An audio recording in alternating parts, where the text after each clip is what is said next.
Hi, I'm Joey. Welcome to the channel. Today I smoked salmon that was marinated in apple juice. I served it with a side of cauliflower rice and avocado.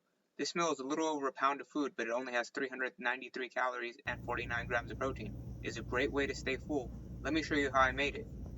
I started with some wild Copper River Alaskan salmon from my local grocery store. Copper River salmon has a very nice flavor and it doesn't cost too much. I definitely recommend trying it if you haven't before. A lot of people like to marinate their salmon in orange juice. I wanted to try something different. For today's marinade, I used apple juice.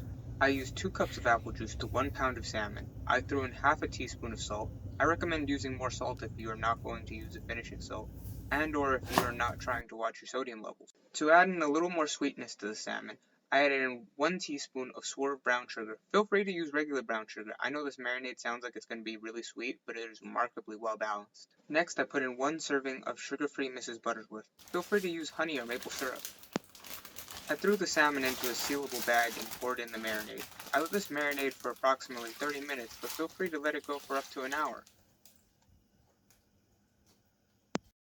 Try to make sure the salmon is completely submerged in the marinade for maximum flavor.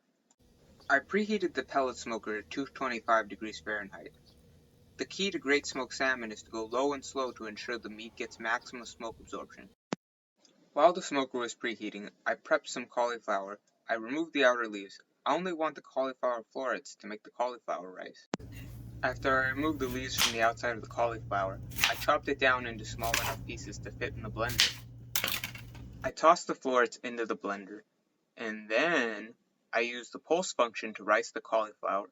Do not overblend the cauliflower, or it will end up too watery. I put my wireless temperature probe into the thickest part of the salmon fillet. The smoker has been preheating for 30 minutes, so without further ado, it's time to put the salmon in. I'm going to smoke it for approximately 2 hours. 2 hours later.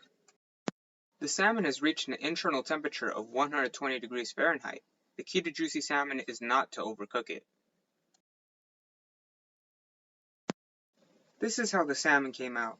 It has a beautiful color, and it is very juicy. It has started to form a light bark, and thanks to the low and slow method, it has a sweet, smoky taste. I threw on some finishing salt to punch up the flavor, and I topped the cauliflower rice with crushed red pepper, turmeric, and soy sauce. This is an easy to make meal that is well balanced, low in calories, full of healthy fats, and loaded with protein. This is the finished product. This whole meal has 393 calories, 49 grams of protein, 16 grams of carbs, 15 grams of fat, and 8 grams of fiber. It weighs in a little over a pound and is guaranteed to keep you full. Thank you for watching. Please like the video and subscribe. Comment your thoughts down below.